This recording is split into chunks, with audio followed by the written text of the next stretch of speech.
Sometimes the best stories in golf aren't found on tour. You'll find them at the back of the range. And here's your host, Ben Adelberg. Welcome to the Back of the Range. I am your host, Ben Adelberg, and this is episode 78. It is U.S. Open week. It cannot get any better than that. Oh, wait, it can, because we're at Pebble Beach this year, which means the U.S. Open is in prime time on the East Coast. Are you kidding me? You know what that means? You can play golf during the day, you can watch golf on TV at night, and you don't miss a thing. And by the way, just a helpful tip for you guys out there, this would be a great time to get some flowers for the wife or the girlfriend, because this is definitely a weekend that will test a relationship. Before we get to this week's episode, make sure you head over to our Instagram page right now. You can find it at the Back of the Range podcast. The reason I say that, we're running a giveaway. We're going to send a winner one of our new trucker hats, some golf tees, a towel, and a U.S. Open bag tag from our friends at the USGA and Seamus Golf. So make sure you enter the contest before the first round starts. Super easy. You just choose the guest of the Back of the Range that is going to finish highest at the U.S. Open. You have guys like Victor Hovland and Devin Bling, the U.S. Mid-Am champions, Kevin O'Connell, Stuart Hagestad, and Matt Parziale, as well as the new national champion, Brandon Wu, as well as Colin Morikawa. So you pick the winner there, enter the final score of the champion as a tiebreaker, and who knows, you might win some free swag from the Back of the Range. Before we get to this week's episode, I recorded some fantastic episodes last week. I cannot wait to bring them to you. Christopher Ventura, former national champion at Oklahoma State. He just had a great finish at the Web.com event. Also spoke with a great amateur named Mike Finster. He qualified for 4 U.S. Senior Opens in a row. Awesome guy, awesome stories. So a lot of great episodes coming your way. Don't forget to follow us on social media, on Instagram, Facebook, and Twitter. All the information can be found at thebackoftherange.com. And as always, please continue to leave reviews in Apple Podcast. If you're on social media, post that review. I'll go ahead and send you something for free. Just my way of saying thank you for listening to the Back of the Range. So this week, golf fans all over the world are watching the best players on the planet compete in the U.S. Open at Pebble Beach. You know who else is watching? A lot of professional golfers. Players on the PGA Tour are forced to watch from their couches just like the rest of us. So are players that play on the web or the LatinaMerica Tour or in Canada. It's a tough road to make it to the PGA Tour and especially to play in majors. So while everyone's focusing on the elite players and listening to their pre-round interviews and their post-round wrap-ups, I thought it might be interesting to share an episode that reminds everyone just how hard it is to make it to the show. Our guest this week is Blair Hamilton, a native of Burlington, Ontario, Canada. Blair represented his country on the Canadian national team both as a men's amateur and as a junior. He was an All-American at the University of Houston. He's competed on the Mackenzie Tour, and he currently plays on the Latin America Tour.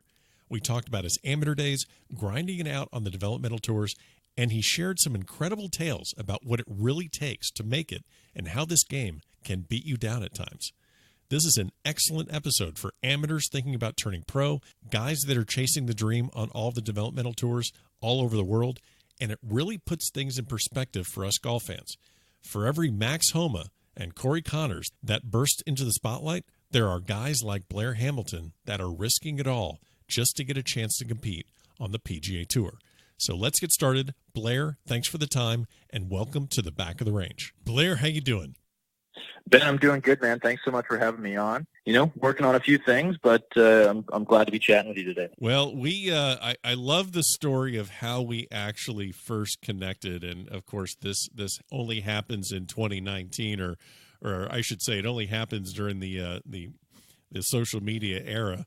I can't remember exactly when it was, but it's obviously right around the Waste Management Open time. You reach out on Instagram, and I'll go ahead and let you tell the initial part of the story, then I'll jump in. So I think you know, Back to the Range podcast might have followed me on Instagram or something, and then I kept on seeing the little hits from podcasts, and I saw guys that I knew going on, and I thought it was pretty cool. And you know, I've taken an interest into podcasts, and I like to talk. So flat out, I just kind of sent you a message out of the blue saying, "Hey, man, do you have any interest in talking to a guy that's been playing on the Latin Tour?" And I want to say this is, I don't know, maybe a day or two before the Monday qualifier for the waist. But this is the night before. This is a Sunday night, the night before, and I'm like, night before. It was the night before. I'm like, yeah, dude, that'd be great. I haven't had anyone on that's played the Latin America tour, and yeah, I'm like, what's your schedule look like this coming week? And you're like, well, I got this whole, we got the waste management. I got the waste management Monday queue tomorrow, and I'm like, oh, well, shit, dude, stop talking to me. Go get some rest, and good luck tomorrow. And I'm like, all right, mojo activated, which is, anyone that's on the pod or has interest in the pod or supports the pod, we send good luck. And I'm like, all right, cool. And sure enough, I check the scores the next day, and you just hang a 65 early, and it would have been lovely, but this wasn't even a Monday qualifier. It turned into a Monday/Tuesday qualifier, didn't it? Yeah, you know what? So I think I was off in one of the first 3 or 4 groups, something like that. And, I played pretty decent, put up a little 65. But when I come in, Max Homa has already shot 65. And I'm like, okay, well, there's like 120 guys in this field or something like that. Maybe 20 of us are in. So I got 100 guys to wait out. So just kind of posted up in the clubhouse, and, for whatever reason, the 65 just kind of kept hanging in there. I think David Hearn came in kind of towards the early part of the afternoon wave of 65. So there's 3 of us. There's only 3 spots. And, so I started kind of warming up later on in the day, kind of anticipating a playoff. Yeah. And then Nick Hardy came in one of the last, I don't know, maybe like 5 groups or something like that with a 65.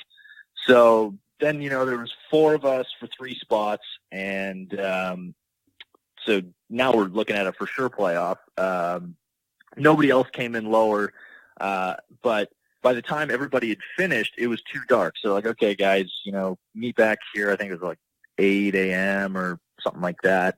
For a playoff Tuesday morning. So we go home and sleep on the playoff, which I'd done that before actually in the USAM way back in 16 maybe. Yeah. I don't know. Oh, we're going to talk about that one. Yeah, that's another one I want to talk about. Oh yeah. So anyway, so go to bed, wake up, and honestly, the playoff wasn't anything too dramatic. Max, David, and I all made par, and Nick wound up making a bogey. So it only did go 1 hole. But that was a pretty cool moment. All of a sudden you're going from, sitting around the day before, not knowing what's going to happen, and then sleeping on a playoff. Pretty nervous. And then. Boom! You're in the show, and not just any tournament. You're in the waste management. Which is, you're in the craziest PGA Tour event on the schedule, and you get into that. Well, I definitely want to ask about that week and that experience, and not just playing in a PGA Tour event, which you've done in the past, and we'll explain how you were playing in previous PGA Tour events. But I'm very fascinated on what it actually looks like for a Monday qualifier, and how different that is than just getting to a tournament as a regular card-carrying PGA Tour member where you can prep for it. So we're going to get into that. We're going to get into a lot of what's going on with you, but I wanted to, as we always do, give our listeners a little bit of backstory of how you got into the game, where you played your amateur golf, your junior golf. You mentioned Burlington, Ontario, Canada. I wanted to hit on that. So briefly, talk to me about why you're playing golf and not playing hockey. Oh, that's terrible. I'm sorry, dude. That's awful. Why did I do that? If I'd had my way, I would have been playing hockey, but I was too small and didn't like getting hit, so it's kind of a bad combination to be a hockey player. Yeah, that doesn't work. It's not gonna pan out. But yeah, so I got into the game when I was 11 years old. My dad was a pilot growing up, and the company he worked for at the time they had sister companies over in the UK, so they'd send pilots to help each other out in the busy season. So in the summer, the Canadian pilots would go over, and if you went for more than 6 weeks, family got to go over for a free visit. So I'm 11 years old, go over to Scotland, and just outside of Glasgow, and the place he was staying was right on a golf course. Old Ranfurly is the name of the club. And, you know, when you're 11 years old and you're in a farm town of Scotland, surrounded by cows and a golf course, you know, really only have one option to do is go play golf. And, you know, I'm a little kid, want to hang out with dad. So sure, that's what I did. And, you know, naturally had a bit of a knack for it. But, you know, my dad had taken me to the driving range when I was young, but never really got into it. I wanted to be in the NHL just like every other Canadian kid. Nice. But, you know, so I go there, and we actually did a trip to St. Andrews. We didn't play, but, you know, got the picture on the bridge and went to the old Tom Morris golf shop and, you know, honestly just fell in love with the game. I came back, and my home golf course where I grew up playing is called Hidden Lake Golf Club in Burlington. Okay. And they had this program called the Yogi program. So they would hire kids that were between, you know, 12 and 16. And what you would do is you'd work like 2 shifts a week. The shifts were like 3 or 4 hours long. You'd pick up range balls on the driving range and change garbages and do all the stuff nobody really wants to do. But that earned you a free junior membership. So I live 5 minutes door to door from Hidden Lake. So I just started playing all the time. And the nice thing about with that program was there was other kids to play with.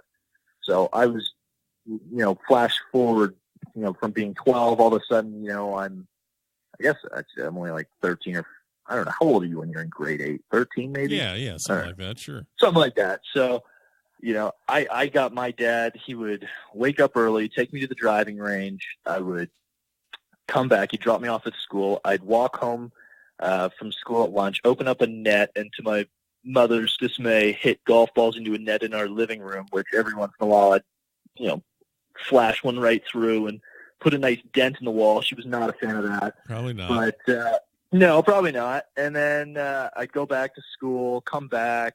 My mom would come home. You know, she works just down the road. She would drive me up to the golf course. I'd be there until dark. Someone would pick me up, and I'd come home, go to bed, and wake up early, go to the range again. So I was a golf nerd, really. I became obsessed with the game. So early on, I kind of got it in my mind that I want to go to the U.S. on a golf scholarship. And I got linked up with my coach now, Ralph Bauer, when I want to say 14, 15, something like that. And, you know, he really helped me, you know, take my game to the next level. You know, I'd had other coaches along the way, guys like John White, Frank Eason, and, you know, they helped me out, but Ralph really helped take my game to the next level. And by the time I was 17, I earned my spot onto the Canadian junior team, which was a team of like 4 guys, the best 4 Canadian junior golfers, and got to go and play in the Junior World Cup in Japan and play in some other pretty cool events. Earned a golf scholarship to the University of Houston. Yeah. Which is awesome. You know, U of H has won 16 national championships. You know, historically, we are a absolute powerhouse golf program.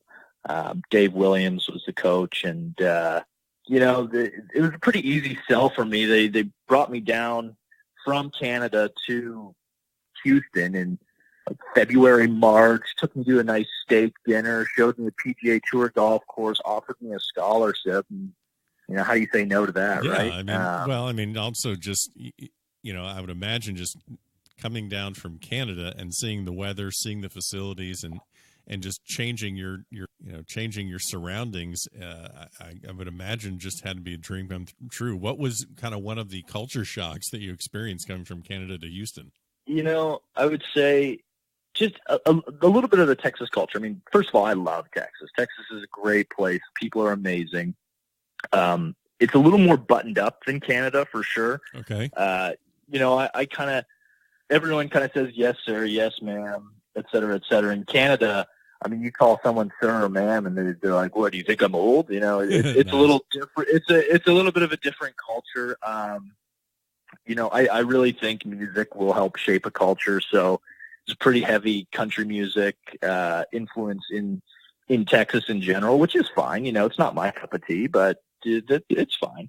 And so I think, just the whole southern, I mean, Texas isn't like, it is the South, but Texas is its own place. Oh yeah. It's almost like it's like another country. It's awesome. But it really took me, I would say, 6 months to kind of get established in the way things work. Everyone has a little bit different mindset than Canada. I mean, Texas and Canada are pretty far apart. But once I got my feet on the ground, kind of maybe second semester my freshman year, in large part thanks to the coaches, Chris Hill, he was a Canadian, our assistant coach at the time. So he knew what I was going through, and he was pretty hard on me, but I needed it. And, it was good for me. Sure. I honestly didn't play a ton my first 2 years. One, because we were pretty good. I think my sophomore year, we wound up being ranked 8th. Something kind of happened. I remember I went to the Jones Cup in, I want to say Sea maybe Island, 20. right? Yeah, that place is a bear. Ocean Forest, man. What a great golf course, great tournament.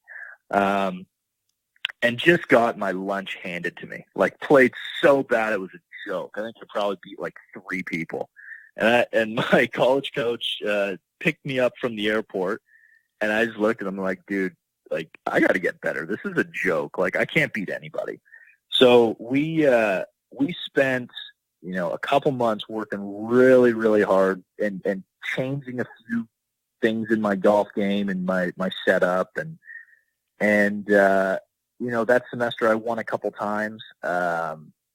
I won the Border Olympics, which was my first college win, and then I won NCAA regionals in Lubbock, Texas. Yep. Which was cool. I wound up being an All-American that year, my junior year, and had a pretty decent summer. Some good amateur finishes, and wound up playing in the Canadian Open and tying for low amateur there. So it was a big learning experience through college. And then my senior year, I kept on playing all right. And I was part of the Canadian men's amateur team at that point. The first year, there was only 2 of us on it, Austin Conley and myself. Started out with Corey Connors on it, but he turned pro right after playing the Masters. And, kind of all through college. And then that, being part of the Canadian men's team, led me into being a professional. I turned pro in 2016. I went to Q school for the first time, and it's been about 2.5 years now of playing professional golf, grinding away. Yeah, exactly. So let me back up and hit on a couple of things. I'm very curious. You mentioned you go play the Jones Cup, and for lack of a better term, you kind of hit rock bottom and go to your coach, and you guys work on changing things. Just to kind of communicate that to listeners that are trying to work on their game, trying to get better, how deep did you go in rebuilding your swing, and what was that process like as far as, is it all playing? Is it practicing? Is it drills? Like, you're a scholarship player, and then you scrap things. Like, what did that look like, and what were some of the routines and practice schedules that you were on to kind of rebuild your game and your confidence? Yeah, it's not like we pulled out the shotgun and just blew it up and started right. fresh. I had some things in my setup. If we're gonna get technical, like my right arm was super hyperextended, and it got me closed, and I would just hit these beat down pull cuts, and I was really like a one-dimensional player.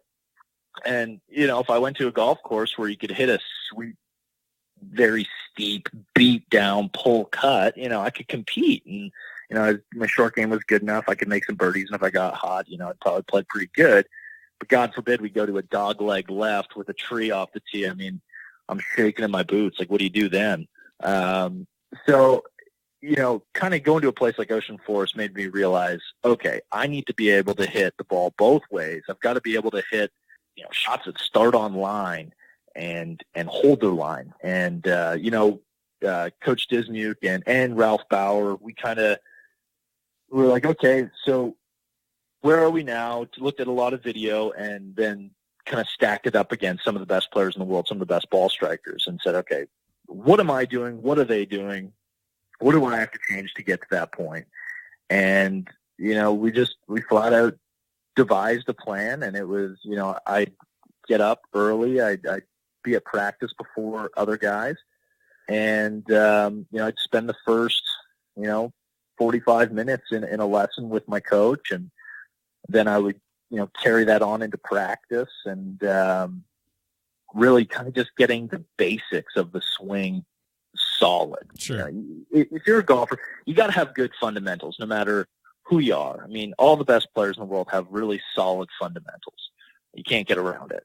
And if you're a little off with that, it's just going to be an unstable base for building a swing around. So you basically knew, you just kind of came to the point like, all right, I might be able to scrape it around in college, but at some point I have to get a lot better if I want to get to where I want to go.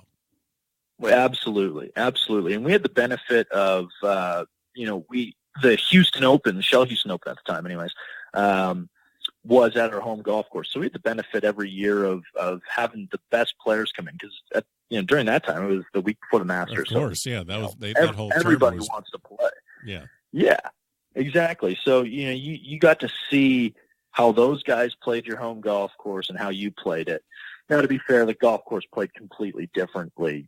When they were there, it was super firm and guys are hitting balls where you never get to, et cetera, et cetera. But, you could just see the differences and it was eye-opening, but, one of the best things that could have happened really, because it inspired me to be better. And then you just realize like, damn, I got to work a lot harder to get there. Oh yeah. And kind of lit a fire underneath me. So that was cool. Yeah.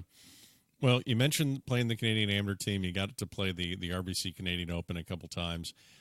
Before I kind of pivot towards what you're doing now and trying to get yourself onto the PGA Tour full time, I think anyone that follows amateur golf that knows that there's 2 rounds of stroke play at the U.S. Amateur, and then it kind of dissolves into the top 64 that then go to match play.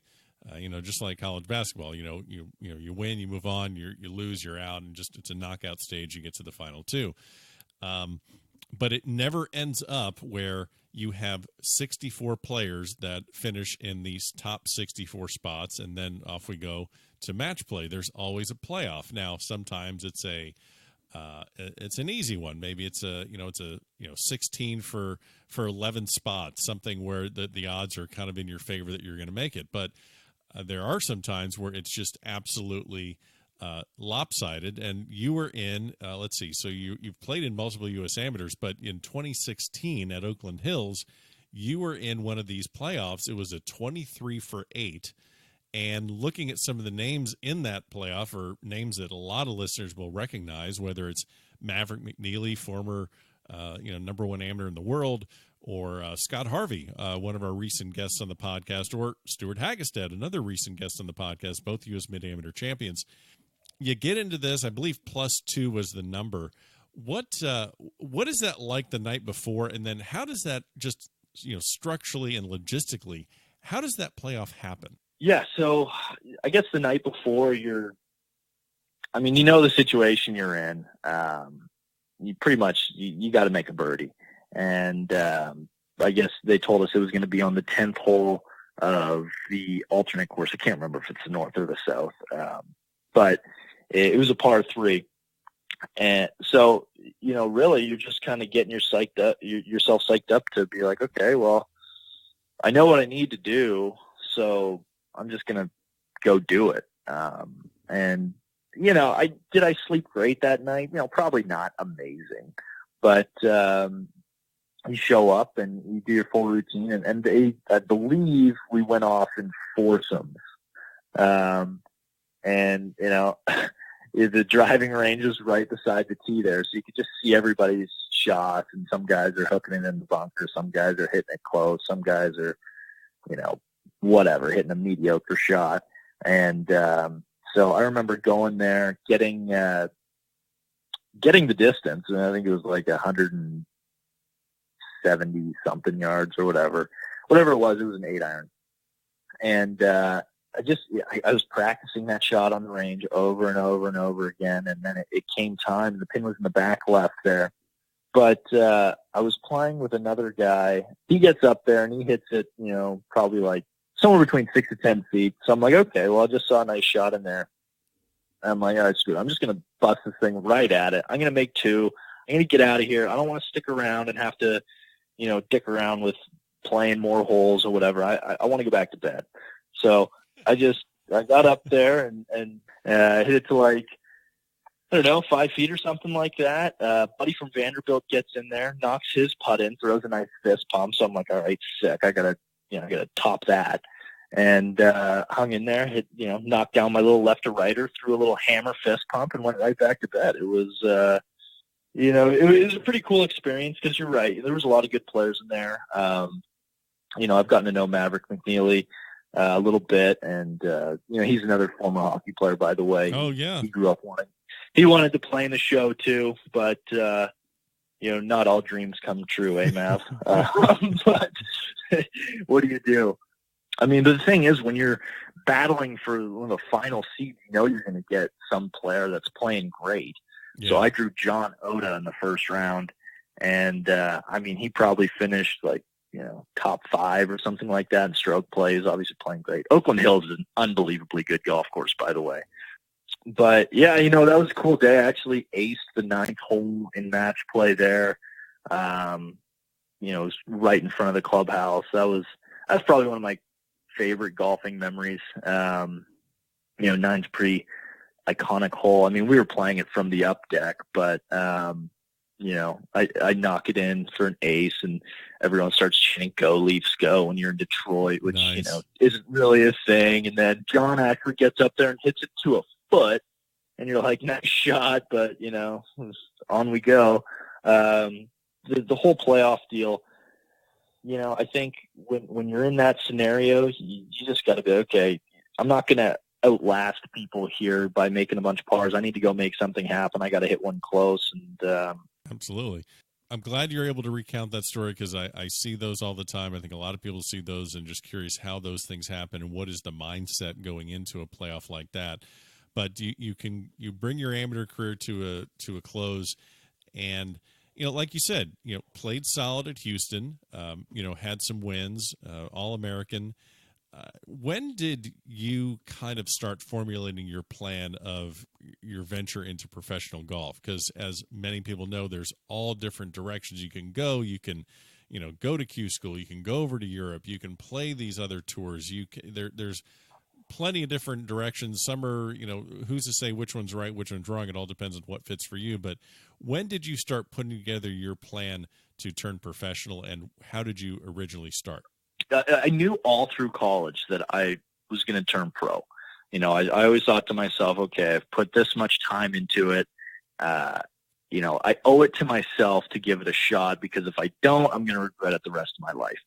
But if you'd asked me, come senior year, like, oh, Blair, what's your pro career path going to look like? Oh, I'm going to waltz through Q school, probably win it, get onto the web. Probably win a couple times, maybe even get, right up to the PGA Tour right away, go make millions of dollars, and life's going to be good. I had this path in my mind that, it was just, I guess, I didn't realize how good, first of all, everybody is, because everybody in professional golf is good. Right. There's only 156 jobs.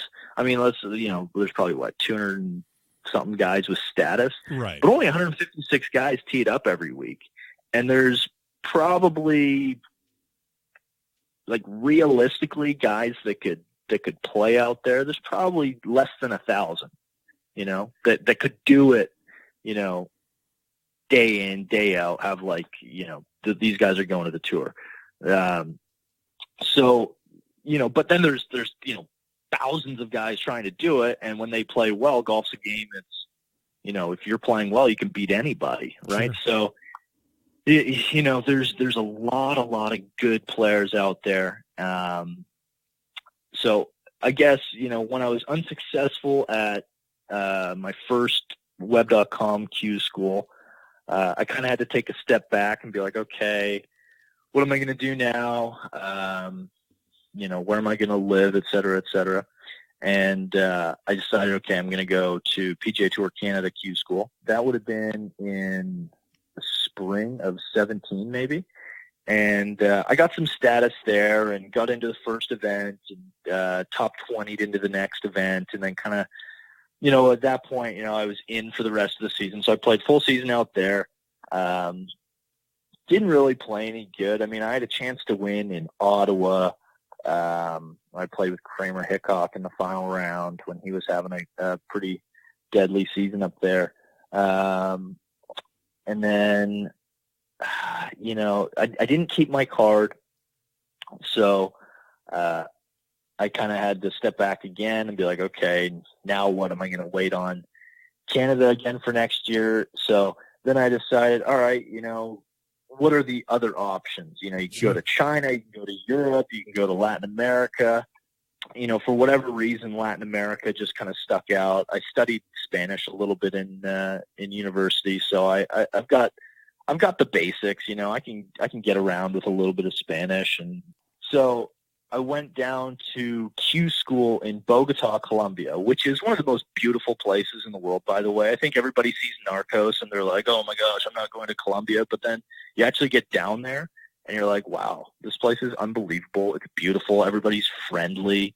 It's like where I was completely safe. I never felt like I was in danger. What a great place. I love Bogota. I finished second in Q School there, which got me full status. Then by playing out there, I played good enough to parlay that into some Canada status because it's like you earn. I went to Q School as well. I got some. It was like top 25 on the Latin Order of Merit at that point, which got you another type of status on Canada. So I played a few events out there. I guess that was last summer. There's the path to pro golf. It could literally be anywhere because, I've got buddies that are over in China now playing that you never thought would go over there. Guys playing on the Challenge Tour or over in Asia. And there's just so many different places to go. And, is one better than the other? I don't know. That's really up for debate. What's the path to the PGA Tour via the web.com tour? How do you get to the web.com tour? Canada, China, Latin America. So it all kind of filters down where there's many different ways to do it. But ultimately, it kind of feels like you're just kind of finding a place to keep your game sharp when it comes time for you to do web Q School. Is that pretty much correct? Because you're not making money. I'm assuming you're not making really anything on any of these tours. It's literally just, can I stay afloat for another year until it's time for the direct path, which is Web Q School?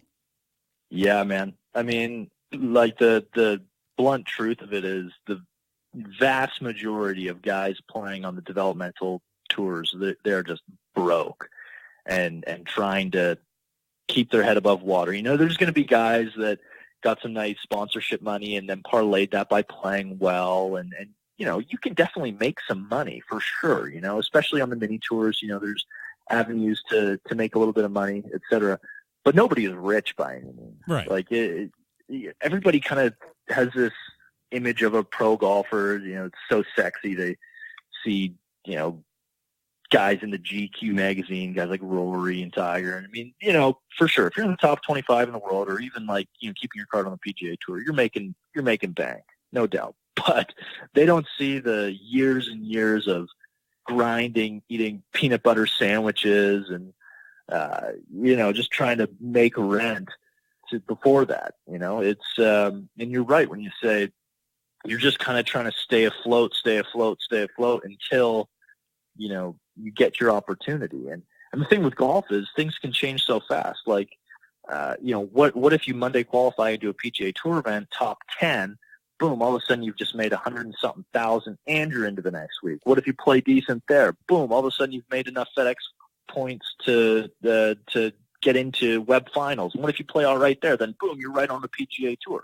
So things can happen really, really quickly in pro golf. It's not like, minor league baseball or something like that where you're kind of in the system, be like, okay, we're going to 2 years in AA, a year in AAA, and then maybe you'll get called up. It's, things can change quickly. Anyone that follows golf knows recently Max Homa, and then right before the Masters, Corey Connors, another Canadian that literally Yeah, that was pretty cool. Yeah, I mean that's incredible. Can you make it as a professional golfer if you are not 100% all in and this is all you want to do in life? No, it's too difficult, man. Like when you're trying to get to the PGA Tour, more than likely there's going to be much more lows than there are highs.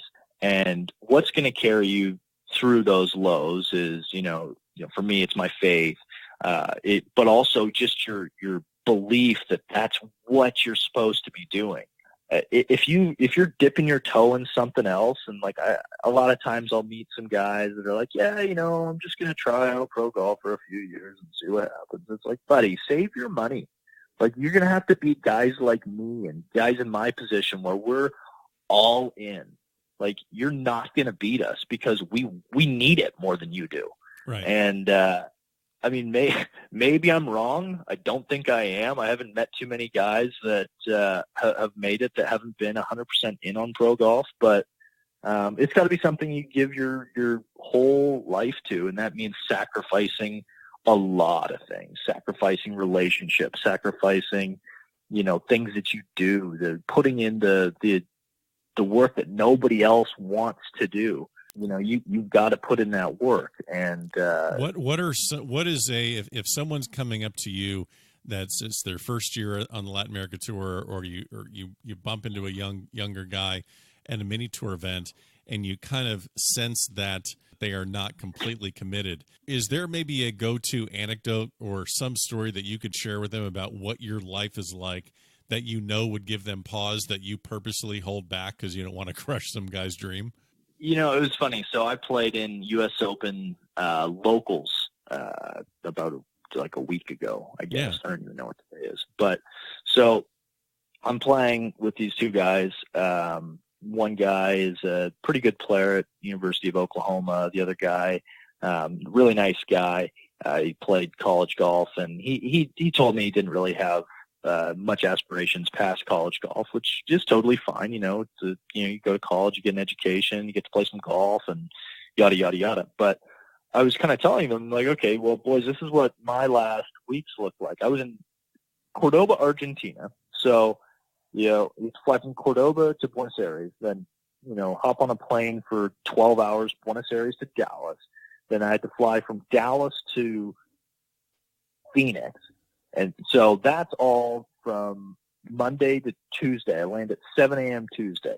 I pack up my place on Tuesday, pack up my room, move out, drive my ass off to Amarillo, Texas, 10 and a half hours, hop out of the car, get in at 10 p.m., go play this tournament blind, shoot 69, miss by a couple, get in the car, drive 25 hours back up to Canada from there. So that's a grand total of 35 hours, especially by yourself. So going crazy. Get back, sign up for a mini tour event, hit a bucket of balls on Saturday, go out, play this golf course half blind. I got there the day before and drove around and saw it a little bit, and then played 2 days. And, it's just the constant moving pieces. There's so much more than just playing golf. You've got to be super dedicated to want to do it. If you don't have that internal drive, that laser vision focus, that, okay, this is what I'm doing,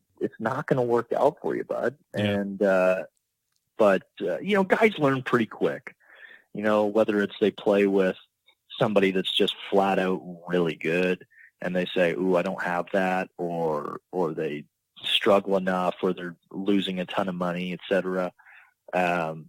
If you're a competitor, you love the grind, you love to work hard, you don't mind getting kicked in the face a little bit by the game, then maybe you have a chance.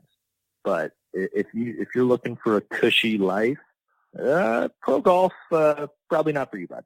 I'm sure you have tons of them, but let's just see if you can pick one. Give me a horror story about Latin America tour. I mean, just share your ridiculous travel you just went through the last week or two. But you've played all over Latin America. You have the language barrier. You have the currency barrier. You have lodging issues, transportation issues, course conditions, all that stuff. Pick one. I'm sure you have plenty, but give me of anyone thinking about it and they wanted to see what the life is really like. Give me a story from the Latin America tour. And then we're going to tell a good story about the Waste Management. We're going to go from this to the show. So we're going to show a little bit of the dark side. Then we're going to go really to the the luxury side. Yeah. Okay. I feel like we're scaring people into golf right now. It's like, don't play golf, dude. Are you sure you want to play pro golf? Yeah, kid? Come on. You're welcome to the show, boy. I hate to discourage people, but it is a grind, man. No, but I think the thing is rainbows and butterflies. No, but Blair, the reason that I really wanted to talk to you and I really wanted you on the podcast is because, like Corey Connors, okay, they're seeing the Monday that he Mondayed into the Texas Open, and they're seeing the great story and seeing him play the Masters and all that great stuff, but I want to really, everyone sees it. I want to kind of focus on like next year, you can be the next Max Homa or Corey Connors. And when they see you Mondaying into a tournament and seeing great success, I mean, that's going to be you next year. But I'd like to show what it takes to get to that point and how you have to stay mentally tough to the point where you're like, wow, this is what I had to do. It's cool. Like I've known Corey for quite a long time. Just growing up playing junior golf against him, we've been friends for a while. And that guy's worked extremely, extremely hard. He's been very good for a long time. I mean, he won the World Junior, before even going to Kent State, and had a pretty dang good career. And it's really cool to see that. I guess going back to Latin America tour, some of I guess it's kind of a funny story. But I guess in Latin America, you get what you pay for, right? Like if you're looking at an Airbnb that's like $40 and, it looks good online or whatever, maybe, just maybe it's a little too good to be true. So, we were in Costa Rica, where we were at, it was so gorgeous. Like just what an unbelievable time. And we're at the beach. I was staying at the resort. There's a few people staying at an Airbnb. And there's a group of us that were at the beach, and we go back to their place. And this girl, she hops in the shower, and, I'm kind of waiting on her I had to get into the bathroom or whatever. And so she gets out, and she goes into her room, and I'm in the bathroom, and I hear this absolute shriek, like just terror. I'm like, oh, what's going on out there, So I get out, and, we all kind of rush into the room, and she's standing there, just got nothing on, and she's holding her finger, and she's like, I got bit by something. I'm like, what? I'm like, okay, first of all, cover yourself up, and she's like, I got stung by a scorpion. Like, what? What? So I guess some scorpion had crawled into her towel and stung her. And so I'm tasked with the job to, find this scorpion and kill it. This is exactly what I want to do. And did you use a 6-iron for that or 7-iron? I used a foot. I stomped it right out, just like an absolute alpha male, The old foot rash. Okay, no problem. But yeah, so I've got this picture of this, and it wasn't a big scorpion. It was probably only this inch or whatever the size between a knuckle on your finger or something like that. But it was the first time I'd seen that. So now we're like, okay, sweet. She just got stung by a scorpion. Like, what do we do now? Was it a poisonous scorpion? I don't know. So you get on Google and you're trying to find pictures of what the scorpion looks like. You're like, do we need to take her to a hospital? What do we do? And we wound up going over to this store, this convenience store or whatever. And I took a picture of it. I'm like, hey, is this scorpion dangerous? And the lady working there was like, no, she'll be fine, whatever. So I'm like, all right, sweet, I'm out of here. Like, take care. And I'm pretty sure she wound up being all right. She definitely is. She's totally fine. She's totally fine, everybody. And I went back to my nice cushy resort, and, there was no worries of scorpions or anything like that. But, to me, I looked at that. I'm like, okay, like, if it's going to cost me an extra, whatever, $50 a night, but I know something like that's not going to happen, that is worth it. Yeah, so, I would say so. That's kind of my funny story. I mean, another time, like, my flights got all messed up in Quito, Ecuador, and I didn't wind up getting into town until like Wednesday at 2:00. And, you're playing 8,000 feet, one of the hardest courses of the year. It's, super tight. And I think I played like 7 holes in a practice round with like 3 different caddies. And I wound up finishing second that week. So that was kind of cool. You never know when a good week's going to happen. I think I showed up with like no expectation. I was just kind of happy to be there. But yeah, the travel can get hectic, and you never know when you get stung by a scorpion. So you mentioned the setting expectations. You didn't have many going into that tournament. Quito ended up playing well. As we stated earlier in the episode, you Mondayed into this year's Waste Management Open, and every week someone's going to Monday in. You got to shoot a super low number, but I don't think people truly understand. Okay, great, you're in the tournament, and I think it further. I hate to keep going back and forth on dropping the name Corey Connors, but for you to Monday and then win a tournament. You've played in the Canadian Open before, knowing you're going to be in it as a member of the Canadian amateur team. What is the kind of the experience playing in a PGA Tour event after you Monday qualify in? How much are you behind the 8 ball in that situation? Definitely. Okay, so if you're in the tournament and you can show up Monday morning and go out and play 9 or 18, and then Tuesday either play 9 or 18, you kind of set your schedule how you want to prepare. And then if you're not in the Pro-Am on Wednesday, it's just like a little practice day, and it's kind of you do what you like and you prepare the way you want.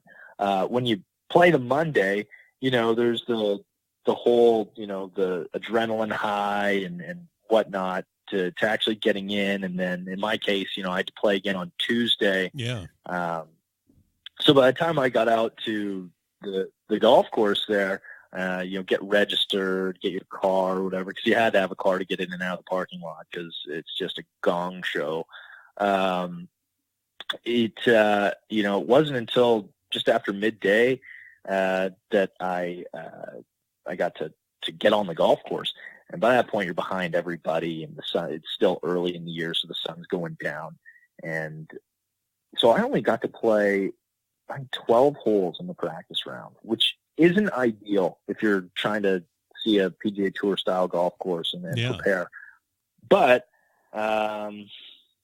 that's just kind of the way it is, right? So, like, if you're in the tournament, you kind of set your schedule, and you're like, okay, I'm going to get out there and learn this golf course. Maybe your caddy walks around for an additional 9 or whatever, versus, when you're just in at the last minute and you're trying to figure out, okay, where do I go? Where's my locker?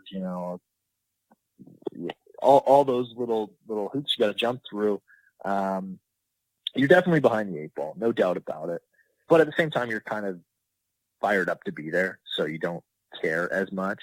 But in terms of preparation, it's not ideal. And there really is to see what Corey did by Monday qualifying, and then I don't know if he had to play Tuesday or not, but get out, maybe zip around the golf course one time. I don't know if he'd ever played it. I'm not going to be in the Pro-Am Wednesday, and then get out and keep playing well. Just dealing with the emotional roller coaster of, okay, because I think he was in like a 6-for-1 playoff or something like that. To get through that, it's to refocus and be like, okay, I got a job to do. It's pretty impressive to see, and I think when when you show up on Tuesday afternoon, you're definitely behind the 8 ball, but I guess it's better to be behind the 8 ball than not on the table at all, At that point, are you there in the mindset of, I got to make something happen this week? This is a very, you never know when this opportunity is going to come back again. I need to really kind of go after it. Or are you looking at it as, hey, I'm fortunate to be here. Let me just soak it in. Any future experience or this will be a future learning experience for me. So I would say when I got there, I was like, okay, let's make something happen this week, because you're right. Those opportunities don't come around very often, and Monday qualifying is very difficult. So I showed up with the mentality of I really want to play well, and I want to compete. I know I'm good enough to compete at this level. And then, come, the back nine of the second round, when I wasn't really playing that good, then it kind of shifted. Okay, all right, what can I learn here? I mean, it's not like you give up on it by any means. Like, that's just not in my DNA. I don't do that. I think I did a good job really reflecting after the tournament and be like, okay, why are these guys here and I'm here?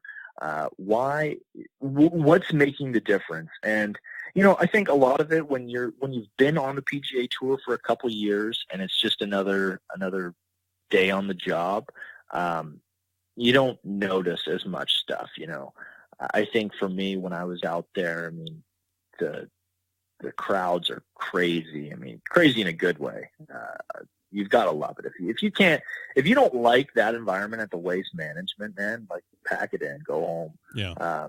Job's not for you. But I think, when I looked back on it, I saw how I was distracted by outside sources. The things going on kind of got into, I couldn't quite be mentally present. So what I did to kind of fix that is I went and did this crazy 10-day silent meditation retreat, which is it's called Vipassana. Basically, where was this? So they have Vipassana centers all across the world, really. Where I went up in Alberta. This place is like 3 hours east of Calgary. So you're going out towards Saskatchewan in the middle of nowhere. Goodyear, I think it was called. Yeah. Anyways. But the whole deal was to really, disassociate from your ego, which your ego is kind of like a false sense of self, and be able to be mentally present. And, meditation, I mean, if you look at the research on it, it is one of the best ways to, calm the mind and empty the mind, but also to be present and see things for how they really are, not as you would like them to be, I guess. Okay. And this 10-day deal I did was, you'd wake up at 4:30, meditate from 4:30 to 6:30. Then there'd be like a breakfast and a little nap, and then you'd do another, meditation sitting from 7 to 8, and then one from 8 to 11. And, it wound up, what the schedule was, you would meditate for 10 hours a day, and you're in this group in the meditation hall, the Dhamma hall, and there was probably 60 people, but you cannot talk to anybody. I had a roommate. You can't talk to anybody. That's kind of like, they call it noble silence. And the whole deal is, okay, if you're trying to get into your mind and get into your psyche, like, you can't be having conversations. You don't have your phone. You have zero contact with the outside world. You're stuck with yourself, man. And wow. It's eye-opening. And it is so damn hard. Like, I remember day 3, I'm just planning to, like, make my escape. I'm like, okay, how am I going to get back to Calgary? How am I going to get my phone back? The craziest things come into your mind, but, that's just your ego talking, and that's not you. That's not what you want to do. That's what your ego wants to do. And you grind through it. You breathe through it, really. And Yeah.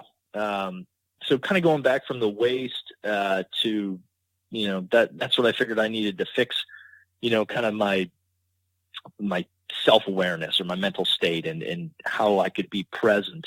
That's kind of what I did.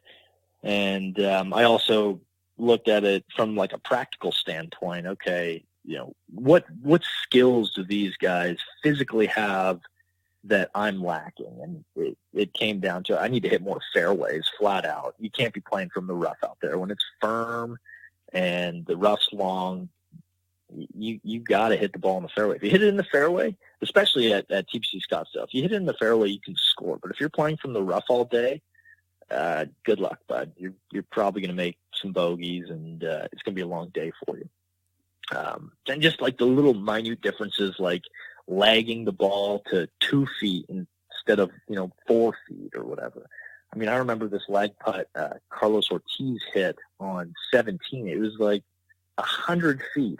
And like, it was one of those putts where you could putt this ball in the water, no problem. Yeah, that's the drivable par 4 right after the crazy par 3 where everyone's hitting driver 3-wood and what was a pin back left, and he was just barely on the front of the green. Exactly, it's all the way in the back left, and he just casually gets up there and rolls it up to like 3 feet. I'm like, I'm looking around at these thousands of people. I'm like, I don't think there's anyone here that realizes how damn good that was.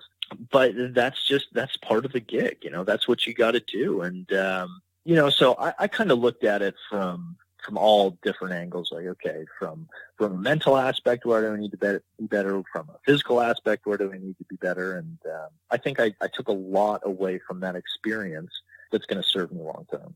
All right, so you get the taste of the PGA Tour life at the Waste Management this year. You mentioned you tried for U.S. Open, didn't get through local. So just to kind of get an idea of what your plans are for the rest of the year and what it is moving forward that you're looking to do to get you ready for Web Q School, can you just briefly run through for the listeners? So we're recording this basically the middle of May. And, what does the next 3 to 4 months look like before you get to, Web Q School? So the Latin America Tour breaks in the summer.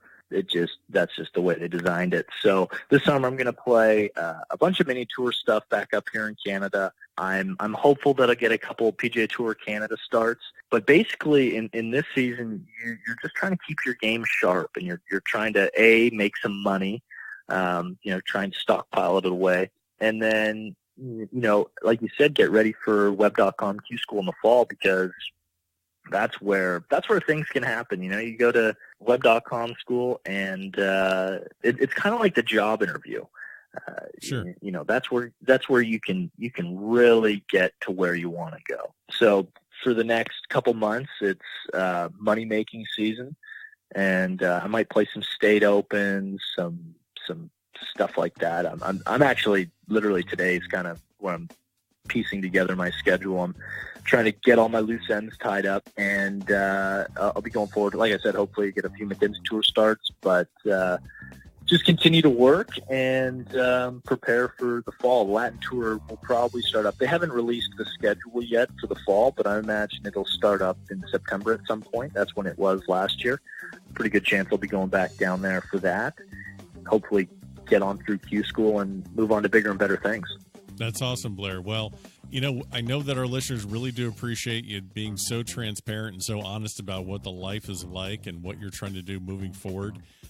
Love this. I'm never gonna forget the scorpion story. That one's definitely an all timer. So. Definitely, we will follow you on social media. I will put the links to all of your social media channels in the show notes of this episode. And wish you the best of luck moving forward. And I know everyone will be kind of paying attention during Web Q School time. And hope we can do this again soon. Yeah, I'd love that, Ben. That'd be a lot of fun, and hopefully we'll have some good stuff to talk about again, and hopefully not any more scorpion stories. No. But next year we're talking about Web and PGA Tour stories. I like that. That sounds good to me.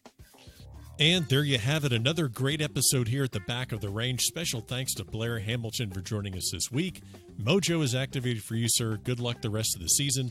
I hope you all enjoy the U.S. Open. Don't forget, go to our Instagram page at the Back of the Range Golf Podcast. We have a contest. We're going to give away some free stuff to the winner.